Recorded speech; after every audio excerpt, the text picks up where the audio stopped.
Postal ballot আবারও ছাপানোর দাবি বিএনপির। ভাঁজ করলে ধানের শীষ দেখা যায় না বলে অভিযোগ। মবক্রেসি নিয়ে সতর্ক করলেন নেতারা। আসন সমঝোতা নিয়ে 11 দলের ব্রিফিং হয়নি। আলাদা সংবাদ সম্মেলন করে জামায়াতের ভূমিকা নিয়ে প্রশ্ন তুলল ইসলামী আন্দোলন। 12 ফেব্রুয়ারি নির্বাচন হবে, মার্কিন কূটনীতিকদের জানালেন প্রধান উপদেষ্টা। অপপ্রচার রোধে জাতিসংঘের সহায়তা কামনা।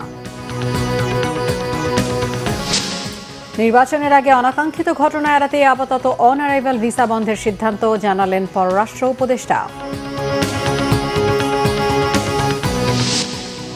রাজধানীর বিভিন্ন পয়েন্টে 7 কলেজের শিক্ষার্থীদের অবরোধ। সেন্ট্রাল বিশ্ববিদ্যালয় অধ্যাদেশের দাবি, যানজটে সীমাহীন দুর্ভোগে নগরবাসী। দেখছিলেন ক্রাউন 7 সংবাদ শিরোনাম, এবারে বিস্তারিত। প্রবাসীদের জন্য পোস্টাল ব্যালট আবারও ছাপানোর দাবি জানিয়েছেন বিএনপি। দলের স্থায়ী কমিটির সদস্য ও নির্বাচন পরিচালনা কমিটির চেয়ারম্যান নজরুল ইসলাম খান বলেছেন, নির্বাচন কমিশনের নির্লিপ্ততা সুষ্ঠু নির্বাচনী পরিবেশ তৈরিতে বাধা সৃষ্টি করবে। বুধবার গুলশানে বিএনপি নির্বাচন পরিচালনা কার্যালয়ের সংবাদ সম্মেলনে তিনি এই কথা বলেন। নজরুল ইসলাম খান অভিযোগ করেন, একটি রাজনৈতিক দল বিভিন্ন নির্বাচনী এলাকায় অল্প শিক্ষিত ও দরিদ্র ভোটারদের এনআইডি ফটোকপি ও বিকাশ নাম্বার সংগ্রহ করছে। তারা ভুয়া এনআইডি বানিয়ে ভোট দেওয়ার চেষ্টা করতে পারে এবং বিকাশে টাকা পাঠিয়ে তাদেরকে প্ররোচিত করতে পারে। তিনি বলেন, গণমাধ্যমে এসব খবর প্রকাশের পরও নির্বাচন কমিশন কোনো ব্যবস্থা নেয়নি। প্রবাসীদের কাছে যে পোস্টাল ব্যালট পাঠানো হয়েছে সেখানে প্রথম লাইনে দাড়িপাল্লা, হাত পাখা ও শাপলাকলি থাকলেও ধানের শীষ শেষ লাইনের মাঝামাঝি জায়গায় জানিয়ে তিনি বলেন, ব্যালট ভাঁজ করলে ধানের শীষ প্রতীক অস্পষ্ট হয়ে যাবে। এমন হলে পোস্টাল ব্যালটে ভোটের বিষয়টি প্রশ্নবিদ্ধ হবে বলে শঙ্কা তার। প্রবাসীদের কাছে পোস্টাল ব্যালট পাঠানো হয়েছে, সেখান থেকে আমরা বুঝতে পেরেছি, জানতে পেরেছি সেটা হলো যে সেই ব্যালটের যে পেপার, সেই পেপারে 5টা কলাম করা হয়েছে এবং 14টা লাইন করা হয়েছে। নির্বাচনের বিষয়ে যে আইন আরপিও, সেখানে শুধুই এটা বলা হয়েছে যে জাতীয় সংসদ নির্বাচনে যে প্রতীকগুলি ব্যবহারের অনুমতি দেওয়া হয়েছে, এগুলি প্রতীক পোস্টাল ব্যালটে ছাপানো থাকবে। কোনো উস্কানিতে কান না দিতে ভোটারদের প্রতি আহ্বান জানিয়েছেন বিএনপির স্থায়ী কমিটির সদস্য মির্জা আব্বাস। তিনি বলেছেন, মবক্রেসি সব জায়গায় চলে না, করা উচিত না। বুধবার রাজধানীর নয়াপল্টনে সাধারণ মানুষের সাথে শুভেচ্ছা বিনিময়ের সময় তিনি এই আহ্বান জানান। আইন শৃঙ্খলা পরিস্থিতির ব্যাপারে নিজের উদ্বেগ জানিয়ে তিনি বলেন, নির্বাচনে দাঁড়িয়ে তারা কোনো অপরাধ করেননি, তারা কোনো আনুষ্ঠানিক প্রচারণা চালাচ্ছেন না জানিয়ে মির্জা আব্বাস বলেন, এটি সাধারণ মানুষের সাথে তাদের যোগাযোগ রক্ষা। যে কোনো উস্কানিতে পা না দিতে নিজ দলের নেতাকর্মীদের প্রতি আহ্বান জানান তিনি। বলেন, অনেকে উস্কানিমূলক কথা বলছেন, তারা চাচ্ছেন কোনো ঘটনা ঘটুক, পরিস্থিতি আরও খারাপ হোক। নির্বাচন কমিশনকে এসব বিষয়ে খেয়াল রাখার আহ্বান জানান তিনি।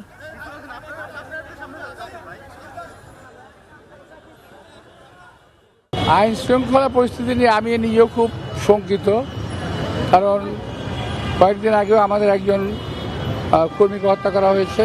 আইন শৃঙ্খলা পরিস্থিতিটার যাতে আরও খারাপ হয়, এই জন্য কিছু কিছু প্রার্থী উস্কানিমূলক কথাবার্তা বলছে। মহবক্রেসি সব জায়গায় চলে না, করা উচিত না।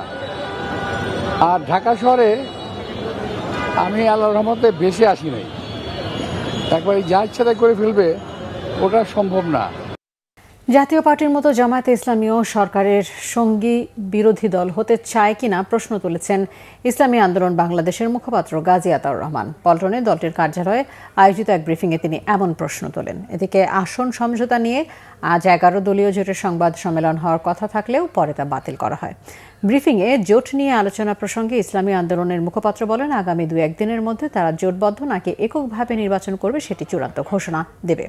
বলেন, প্রতিকূলতা সত্ত্বেও শেষ পর্যন্ত জোট টিকিয়ে রাখতে চেষ্টা করবে ইসলামী আন্দোলন। আতিকুর রহমান আরও বলেন, জোটের শরিকরা একে অন্যকে ছাড় দিয়ে মনোনয়ন জমা দিলেই কেউই ইসলামী আন্দোলনের প্রার্থীদের কোনো আসনে ছাড় দেয়নি। তারপরও সমঝোতা চূড়ান্ত করার আলোচনা এখনও চলমান রয়েছে। বলেন, ফেব্রুয়ারির 12 তারিখের আগ পর্যন্ত রাজনীতির মাঠে যে কোনো কিছুই হতে পারে।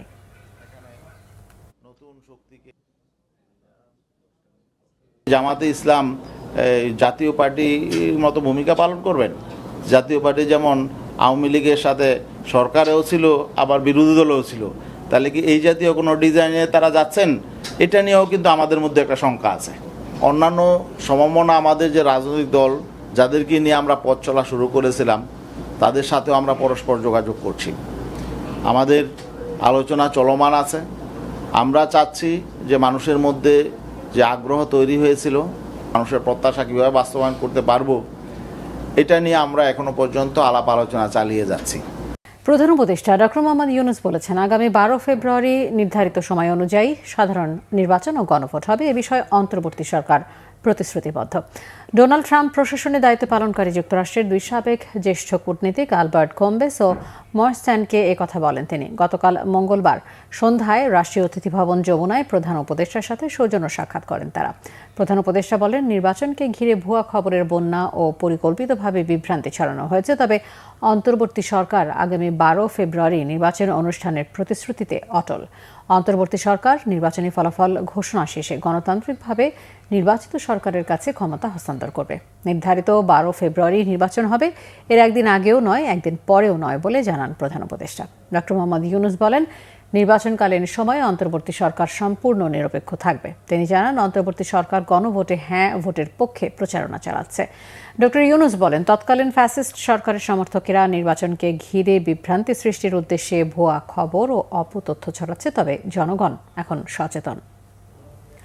ত্রয়োদশ জাতীয় সংসদ নির্বাচনকে কেন্দ্র করে ভুয়া তথ্য ও বিভ্রান্তি মোকাবেলায় জাতিসংঘের মানবাধিকার কার্যালয়ের সহায়তা চেয়েছেন প্রধান উপদেষ্টা ডক্টর মোহাম্মদ ইউনূস। মঙ্গলবার জাতিসংঘের মানবাধিকার বিষয়ক হাই কমিশনার ভলকার তুর্কের সাথে টেলিফোনে কথা বলেন প্রধান উপদেষ্টা। আলোচনায় ডক্টর ইউনূস বলেন, সামাজিক যোগাযোগ মাধ্যমে মিথ্যা সংবাদ, গুজব ও অনুমানের ছড়াছড়ি চলছে, যা নির্বাচন প্রক্রিয়ার উপর নেতিবাচক প্রভাব ফেলতে পারে বলে সরকার উদ্বিগ্ন।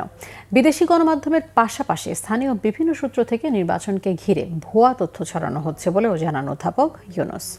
জবাবে ভলকার তুর্ক বলেন, ভুয়া তথ্যের ক্রমবর্ধমান এই চ্যালেঞ্জ মোকাবেলায় জাতিসংঘের মানবাধিকার কার্যালয় বাংলাদেশের পাশে থাকবে। এছাড়া আসন্ন গণভোট, প্রাতিষ্ঠানিক সংস্কারের গুরুত্ব, গুম সংক্রান্ত কমিশনের কার্যক্রম, জাতীয় মানবাধিকার কমিশন গঠন এবং বৈশ্বিক ভূ রাজনৈতিক পরিস্থিতি নিয়েও আলোচনা করেন। আসন্ন জাতীয় সংসদ নির্বাচন শান্তিপূর্ণ উৎসব মুখর করতে 61 জেলায় বিজিবির 37,000 সদস্য মোতায়েন থাকবে বলে জানিয়েছেন স্বরাষ্ট্র উপদেষ্টা মোহাম্মদ জাহাঙ্গীর আলম চৌধুরী। সকালে চট্টগ্রামের সাতকানিয়ার বায়তুল ইজ্জত এলাকায় border guard training centre and কলেজের বীর উত্তম মুজিবুর রহমান প্যারেড গ্রাউন্ডে বর্ডার গার্ড বাংলাদেশের 104তম রিক্রুট ব্যাচের প্রশিক্ষণ সমাপনী কুচকাওয়াজ অনুষ্ঠানে তিনি একথা জানান। পালিয়ে গিয়ে ভারতে বসে যারা নির্বাচন বানচাল করার হুমকি দিচ্ছেন, তাদের সাহস থাকলে দেশে এসে কথা বলার আহ্বান জানান স্বরাষ্ট্র উপদেষ্টা। বলেন, দেশের সীমান্ত সুরক্ষিত আছে, সীমান্ত দিয়ে কেউ কোনো অপ্রীতিকর ঘটনার সৃষ্টি করতে চাইলে ছাড় দেওয়া হবে না।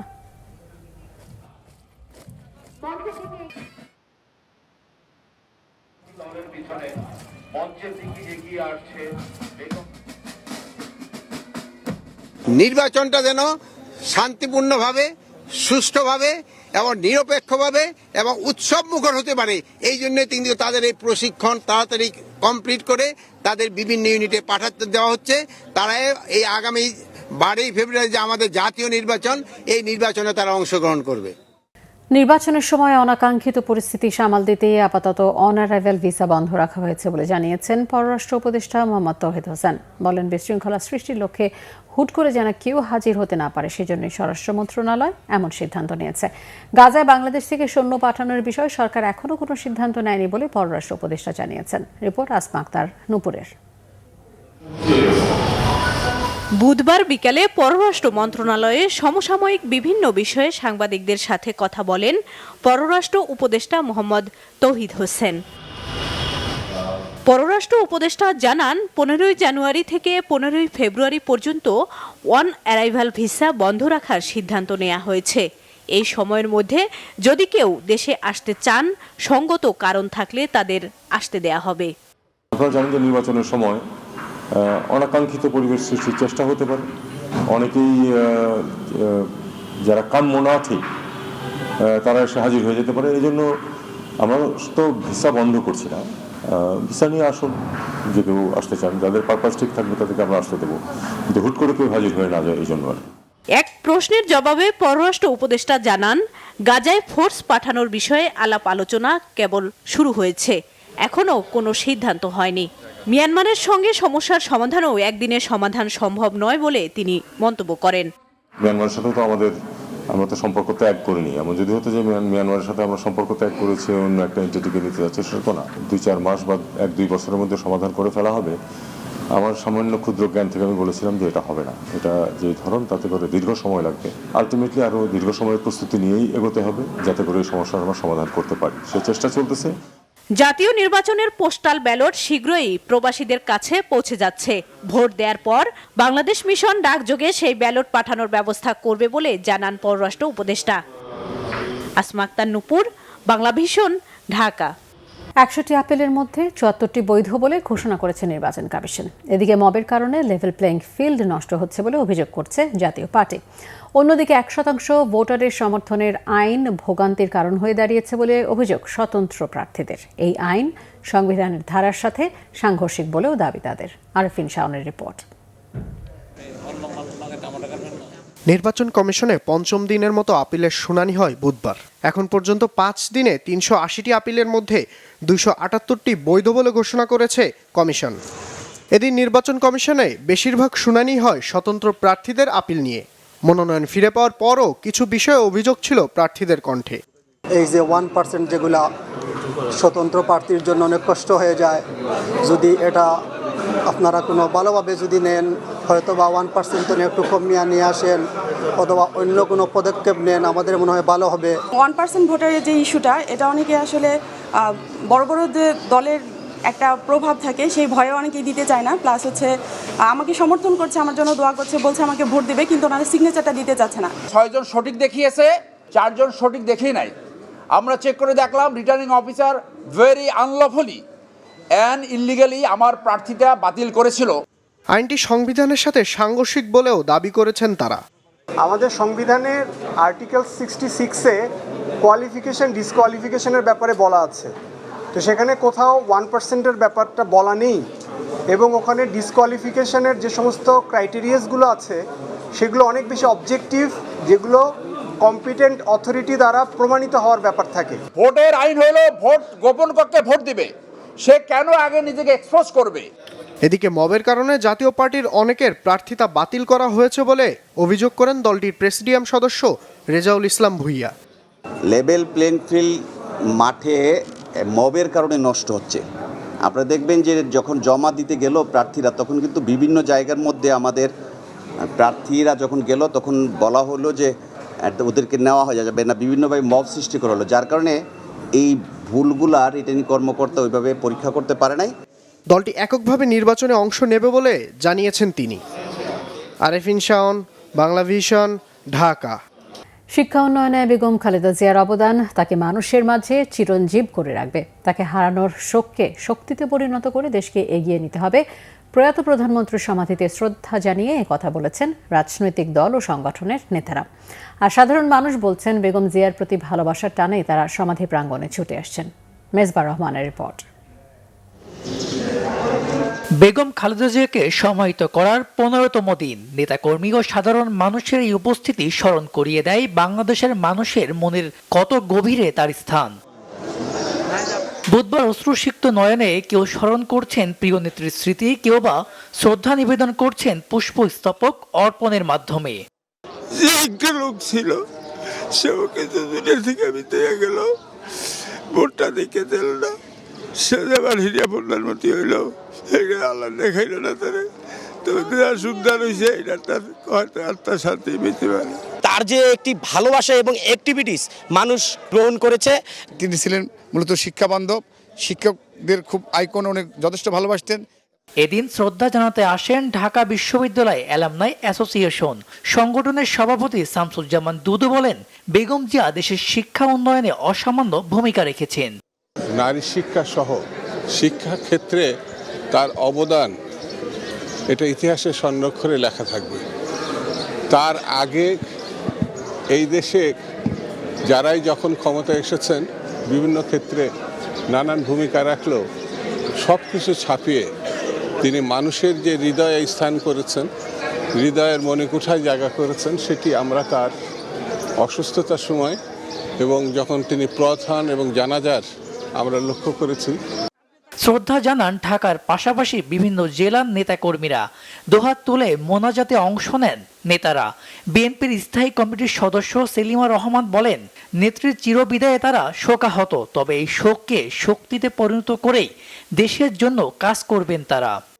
এত অত্যাচার যিনি সহ্য করেছেন, যে কারণে তিনি দেশের জনগণকে কখনো ভুলতে পারেননি, সেই বৈষম্য বিরোধী যে সকল পরিকল্পনা আমাদের বর্তমান মাননীয় চেয়ারম্যান নিয়েছেন, সেই পরিকল্পনাগুলো যেন আমরা নির্বাচনের মধ্য দিয়ে আগামী দিনে সরকারকে ক্ষমতায় এনে অবশ্যই আমরা একযোগে কাজ করতে পারি।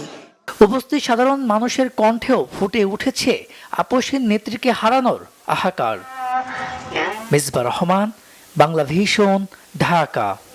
ঢাকা ৬ আসনে বিএনপি মনোনীত প্রার্থী ইশরাক হোসেন বলেছেন, এমপি বা মন্ত্রী হওয়া কিংবা ব্যক্তিগত অর্থবিত্ত বা কোনো ধরনের স্বার্থ সিদ্ধির মনোবাসনায় রাজনীতিতে আসেননি তিনি।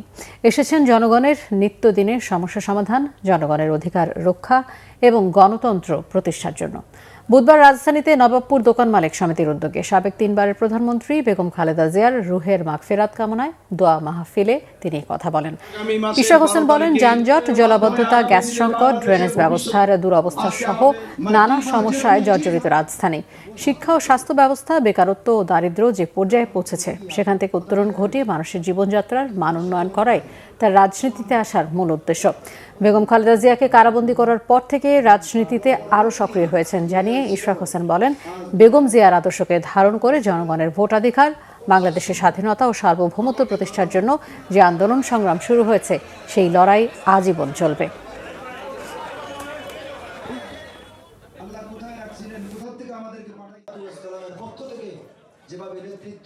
উনি আমাদেরকে সবসময় সহনশীলতা, ধৈর্য এবং মানবিক একটা চরিত্র, মানুষ হয়ে বাঁচার যে দীক্ষা, সেটা আমরা ওনার থেকে সারা জীবনই নিয়েছি এবং আগামী দিনেও ওনার দেখানো পথেই আমরা কিন্তু পথ চলতে চাই এবং সকলকে নিয়ে মিলেমিশে একটা শান্তিপূর্ণ সমাজ গড়ে তুলতে চাই, যেখানে মত পার্থক্য থাকতে পারে কিন্তু মতবিরোধ এবং মতভেদ এবং জাতি যাতে কোনোভাবে বিভক্ত না হয়, সেটার জন্য আমরা আমাদের জায়গা থেকে কাজ করে যাব একজন রাজনীতিবিদ হিসেবে, ইনশাআল্লাহ।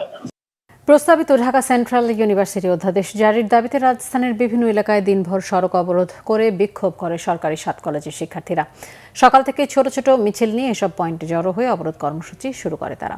এতে রাজধানীর ওইসব এলাকা ও সংশ্লিষ্ট সড়কে বন্ধ হয়ে যায় যান চলাচল। শিক্ষার্থীদের অভিযোগ, সরকারের একটি কুচক্রী মহলের কারণে বারবার তারা প্রতারিত হচ্ছেন। বিস্তারিত ফজলে রাব্বির প্রতিবেদনে। শিক্ষার্থীদের স্লোগানে উত্তাল রাজধানীর সায়েন্স ল্যাব মোড়। পূর্ব ঘোষণা অনুযায়ী দুপুর 12টার কিছু পর প্রস্তাবিত ঢাকা সেন্ট্রাল ইউনিভার্সিটি অধ্যাদেশ জারির দাবিতে একে একে সায়েন্স ল্যাব মোড়ে জড়ো হতে থাকে ঢাকা কলেজ, ইডেন কলেজ ও তিতুমির কলেজের শিক্ষার্থীরা। শিক্ষার্থীদের অভিযোগ, সরকারের ভেতর একটি কুচক্রী মহলের কারণে বারবার পিছিয়ে যাচ্ছে অধ্যাদেশ জারির কার্যক্রম। দ্রুততম সময়ের মধ্যে বিশ্ববিদ্যালয় অধ্যাদেশ জারি না হলে কঠোর আন্দোলনের হুঁশিয়ারি দেন তারা। আমরা তো সেন্ট্রাল স্টুডেন্ট, তাই আমরা অধ্যাদেশ চাই, আর তার বাহানা না, আমরা এখন অধ্যাদেশ চাই। আমাদের জবে থেকে অধ্যাদেশ জারি না হবে, আমরা নিজেদের যে পরিচিতিটা সেটা আমরা জানাতে পারবো না। সরকার তালবাহানা করছে, সে জায়গায় স্টুডেন্টরাও বারবার রাস্তা ব্লক করছে, রাস্তায় নামছে। একটা নির্দিষ্ট মহল এই বিষয়গুলো আটকে রাখে তাদের নিজেদের স্বার্থসিদ্ধির জন্য। রাস্তা ছেড়ে দিয়ে যদি আন্দোলন করি, তাহলে আমরা যদি মরেও যাই এখানে আন্দোলন করতে করতে, তাও সরকারের কোনো যায় আসবে না। পরিস্থিতি নিয়ন্ত্রণে সকাল থেকেই সতর্ক অবস্থায় ছিল আইন শৃঙ্খলা বাহিনী। রাস্তা ছেড়ে শিক্ষা প্রতিষ্ঠানে ফিরে যেতে শিক্ষার্থীদের অনুরোধ জানান তারা। রমনা বিভাগের ডিসি স্যার সরকারের যথাযথ কর্তৃপক্ষের সাথে তাদের যোগাযোগ করিয়ে দিয়েছে এবং সরকারের এই বিষয়ে পজিটিভ সিদ্ধান্ত আছে, সেগুলো নিয়েই কাজ হচ্ছে, কাজ চলমান আছে। তো তাদের একটু আমার মনে হয় ধৈর্য ধারণ করলে এটা তারাও উপকৃত হবে।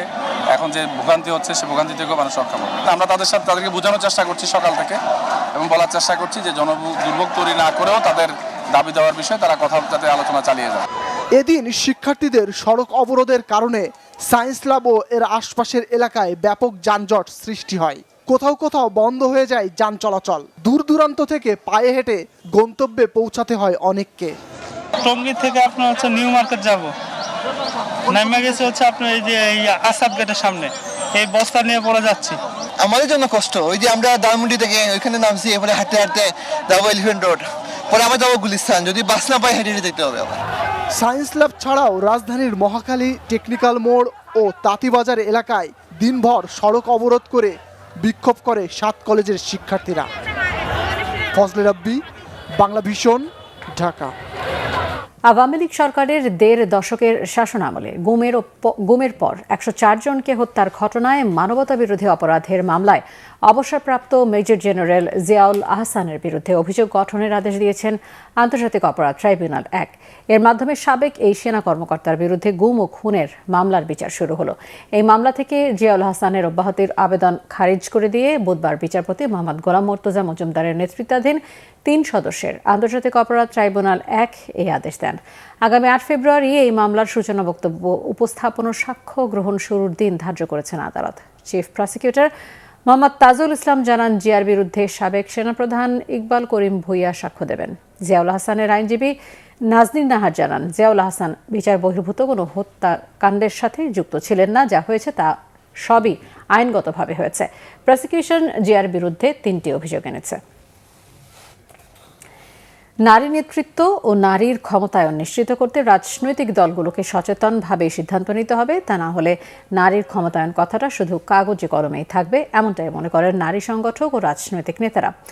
রাজধানীতে এক সেমিনারে আলোচকরা বলেন, এবারের নির্বাচনেও দলগুলো নারীদের প্রার্থী করার বিষয়ে প্রতিশ্রুতি রক্ষা করেনি। মিরাজ হোসেন গাজীর রিপোর্ট। রাজধানীর সিডাপ মিলনায়তনে centre for governance studies CGS এর সেমিনারে আলোচনার বিষয় নারী নেতৃত্ব, লৈঙ্গিক সমতা এবং রাজনৈতিক অঙ্গীকার। সেমিনারে অংশ নেওয়া রাজনৈতিক দলের নেতা, নারী অধিকার সংগঠকরা বেশিরভাগই মনে করেন বিভিন্ন সময় অনেক আলোচনা ও নানা আশার কথা শোনা গেলেও বাস্তবতা ভিন্ন। সোশ্যাল মিডিয়াতে নারীদেরকে যেভাবে হ্যারাসমেন্ট করা হয়, আমি একজন প্রার্থী, আমি একজন নারী প্রার্থী, এবং আমি গত 6 মাস ধরে একই কথা তোতা পাখির মতো আমার দলে এবং দলের বাইরে বিভিন্ন ফোরামে আমি বলে যাচ্ছি যে নারী প্রার্থীরা হ্যারাসমেন্ট হচ্ছে, হ্যারাসমেন্ট হবে, এবং মার্কা পাওয়ার পরে ইলেকশনের দিন পর্যন্ত নারীদের হ্যারাসমেন্ট আরো বাড়বে। নারীদের প্রকৃত যোগ্য নারীদেরকে নিয়ে আসার ক্ষেত্রে অনুসমান উদারতা দেখায়নি, এই ডমিনেশনে অনুসমান উদারতা দেখায়নি। তো নারীর ক্ষেত্রে কোন ক্রাইটেরিয়াতে যোগ্যতা সম্পন্ন নারীকে আটকে রাখা যাবে, এটা নিয়ে গবেষণা করে সেই গবেষণাটা কার্যকর করা হয়।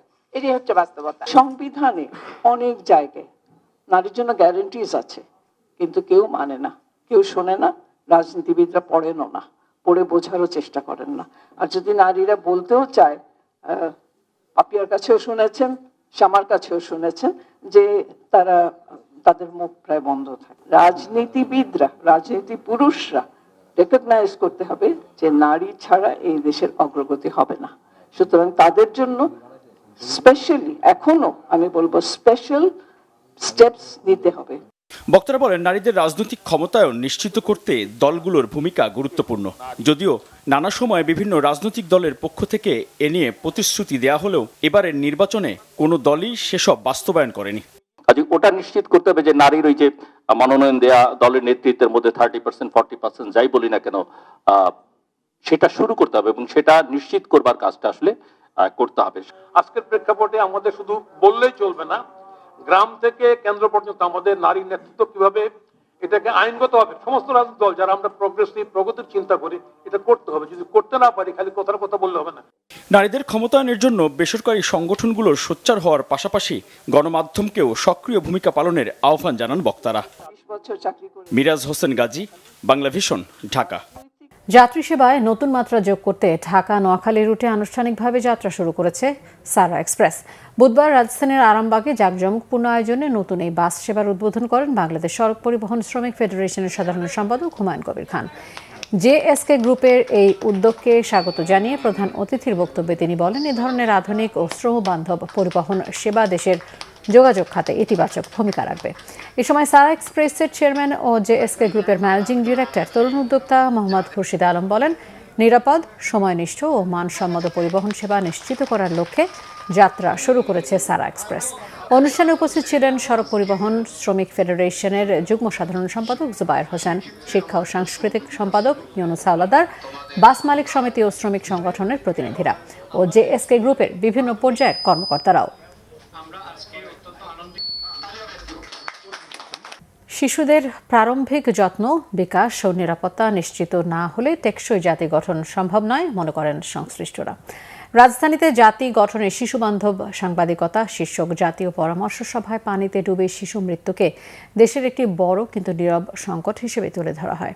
এতে মহিলা ও শিশু বিষয়ক মন্ত্রণালয়ের সিনিয়র সচিব মমতাজ আহমেদ জানান, আইসিবি প্রকল্পের মাধ্যমে কমিউনিটি ভিত্তিক শিশু যত্ন কেন্দ্র, প্রারম্ভিক বিকাশ সহায়তা এবং শিশুদের জীবন রক্ষাকারী সাঁতার প্রশিক্ষণ কার্যক্রম জোরদার করা হয়েছে। সভায় বক্তারা বলেন, দায়িত্বশীল ও শিশু বান্ধব সংবাদ প্রচারের মাধ্যমে জনসচেতনতা বাড়ানো গেলে প্রতিরোধযোগ্য এই মৃত্যু কমানো সম্ভব, যা নিরাপদ ও মানবিক ভবিষ্যৎ গঠনে সহায়ক হবে। আস্থায় হাত ধরে শিশুদের সুন্দর ভবিষ্যৎ গড়ি শীর্ষক এই আলোচনায় সমাজভিত্তিক সম্বিত প্রকল্প আইসিসিবির বিভিন্ন দিক নিয়ে আলোচনা হয়। শিশু একাডেমি, সিনারগোজ ও সমষ্টির আয়োজনে এই আলোচনায় অংশ নেন সরকার, উন্নয়ন সংস্থা ও বিভিন্ন গণমাধ্যমের বিশিষ্টজনরা। বর্তমান চ্যাম্পিয়ন আর্জেন্টিনা ও ব্রাজিল ছাড়াও বিশ্বকাপ শিরোপা জয়ে আছে আরও বেশ কিছু দলের সম্ভাবনা রয়েছে মনে করেন দর্শকরা। মানিক মাহমুদের রিপোর্ট। ফিফা বিশ্বকাপ ট্রফিটির বিশ্ব ভ্রমণ শুরু হয় গত ৩ জানুয়ারি সৌদি আরবের রিয়াদ থেকে। ৩০টি দেশে সফরের পথে বাংলাদেশে ঢাকায় আসে ১৪ জানুয়ারি বুধবার সকালে বিমানবন্দরের ট্রফিটি বরণ করে নেওয়া হয়। ফিফা প্রতিনিধি ২০০২ বিশ্বকাপ চ্যাম্পিয়ন ব্রাজিল দলের মিডফিল্ডার গিলবার্তো ডি সিলভার সাথে ট্রফি উন্মোচনে ছিলেন বাংলাদেশ দলের অধিনায়ক জামাল ভুঁইয়া। এরপর বিশ্বকাপ ট্রফিটি প্রদর্শনের জন্য রাখা হয় হোটেল রেডিসনে। সেখানে নিজস্ব মোবাইল বা ক্যামেরায় ছবি তোলার সুযোগ ছিল না দর্শকদের। আয়োজকদের ক্যামেরায় মুহূর্তটা স্মরণীয় করে রাখেন তারা। বিশ্বকাপ স্পন্সর কোমল পানীয় প্রতিষ্ঠানের একটি ক্যাম্পেইনে বিজয়ী দর্শকরা পান এই সুযোগ। পরিবার নিয়ে আসেন অনেকে। সরাসরি বিশ্বকাপ ট্রফি দেখে অভিভূত ফুটবল ফ্যানরা। তবে আক্ষেপ বিশ্বকাপে বাংলাদেশ নেই বলে। অনুভূতিটা বলে বোঝানোর না, এটা যারা দেখবে তারাই বুঝবে কিরকম ফিলিংসটা ভিতরে হয়। সারা বিশ্বে বিভিন্ন জায়গায় ঘুরছে একটা কারণেই, যে ফুটবল কিভাবে সারা দেশের মানুষকে এক করে তোলে। একটাই কমতি যেটা বললেন যে বাংলাদেশ তো এখনো খেলে না, সো যদি বাংলাদেশ খেলে পুরো জিনিসটা আরো পরিপূর্ণতা পাবে। গোল্ডেন কালার একদম, আর দেখে খুবই আনন্দিত। জীবনে প্রথম টাইম দেখলাম একদম কাছাকাছি সরাসরি, খুবই ভালো লাগতেছে। Thank you. ফুটবলে বসে আসক্ত হইলে মূলত আমার রোনালদোর খেলা দেখে, আমি রোনালদো ফ্যান অনেক বড়।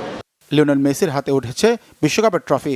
বিশ্বকাপ তর্কে আর্জেন্টিনার সমর্থক হয়েও তরুণদের চাওয়া এবার শিরোপা জিতুক ব্রাজিল। গতবার 22-এ কাপ জেতার পর যে একটা এনজয়মেন্ট বা একটা ফিল কাজ করছে, এটা কিন্তু তারা পায়নি। হইতে পারে অপোনেন্ট বা অনেক ট্রল করি ওদের, কিন্তু ওরা জিতলে খারাপ লাগবে না। বিশ্বকাপ ট্রফি দেখাটা ফুটবলারদের জন্য অনুপ্রেরণা। বাংলাদেশ নারী দলের মতো ছেলেদের জাতীয় দলকেও এগিয়ে যেতে হবে এশিয়ান পর্যায়ে। বাফুফেকেও হতে হবে আরও উদ্যোগী। 200+ ফিফা মেম্বার আছে, তার মধ্যে মাত্র 30টা দেশে কিন্তু এবছর আসতেছে। সেই 30টা দেশের মধ্যে বাংলাদেশ একজন। So it itself is an achievement. প্রথমত আমাদের সাউথ এশিয়ার শ্রেষ্ঠত্ব অর্জন করতে হবে, তারপর আমাদের ডেফিনেটলি এএফসি ফাইনাল রাউন্ডে কোয়ালিফাই করতে হবে এবং এশিয়ার ভালো খেলতে হবে। দুপুর থেকে সন্ধ্যা 6টা পর্যন্ত হয় ট্রফিটির প্রদর্শনী। 8 জুন পর্যন্ত চলবে ট্রফি ট্যুর। পরবর্তী গন্তব্য থাইল্যান্ড, যুক্তরাষ্ট্র, কানাডা ও মেক্সিকোর আয়োজনে 48 দেশের বিশ্বকাপ ফুটবল মাঠে গড়াবে আগামী 11 জুন। শুধু আবেগ আর ভালোবাসা নয়, ফুটবলের সর্বোচ্চ গৌরবের প্রতীক এই স্বর্ণের ট্রফিটা। বাংলাদেশ বিশ্বকাপে খেলবে সেটা হয়তো অনেক দূরের স্বপ্ন, তবে হাত ছোঁয়া দূরত্বে ট্রফি দেখার সুযোগ পেয়েছেন কিছু সৌভাগ্যবান দর্শক। যারা ফুটবল বিশ্বকাপের মাঠে গিয়ে খেলা দেখতে পারবেন না, তারা এই ট্রফি থেকে খুঁজছেন স্বস্তি। মানিক মাহমুদ, বাংলা ভিশন, ঢাকা। সংবাদ শেষ করব ক্রাউন সিমেন্ট শিরোনামগুলো আরও একবার জানিয়ে। পোস্টাল ব্যালট আবারও ছাপানোর দাবি বিএনপির। ভাঁজ করলে ধানের শীষ দেখা যায় না বলে অভিযোগ। মবক্রেসি নিয়ে সতর্ক করলেন নেতারা। আসন সমঝোতা নিয়ে 11 দলের ব্রিফিং হয়নি। আলাদা সংবাদ সম্মেলন করে জামায়াতের ভূমিকা নিয়ে প্রশ্ন তুলল ইসলামী আন্দোলন। 12 ফেব্রুয়ারি নির্বাচন হবে, মার্কিন কূটনীতিকদের জানালেন প্রধান উপদেষ্টা। অপপ্রচার রোধে জাতিসংঘের সহায়তা কামনা। নির্বাচনের আগে অনাকাঙ্ক্ষিত ঘটনা এড়াতে আপাতত অন অ্যারাইভাল ভিসা বন্ধের সিদ্ধান্ত জানালেন পররাষ্ট্র উপদেষ্টা। রাজধানীর বিভিন্ন পয়েন্টে 7 কলেজের শিক্ষার্থীদের অবরোধ। সেন্ট্রাল বিশ্ববিদ্যালয় অধ্যাদেশের দাবি, যানজটের সীমাহীন দুর্ভোগের নগরবাসী। এই ছিল এখনকার মতো। পরের সংবাদ রাত 10:30 এর আগে 9টায় রয়েছে নিউজ 20 দেখার আমন্ত্রণ রইল। এছাড়া বাংলাভিশন সংবাদ সংশ্লিষ্ট অনুষ্ঠান দেখতে ভিজিট করুন www.bbnews24.com ও facebook.com/বাংলাভিশন নিউজে এবং সাবস্ক্রাইব করুন youtube.com/বাংলাভিশন নিউজে। ধন্যবাদ।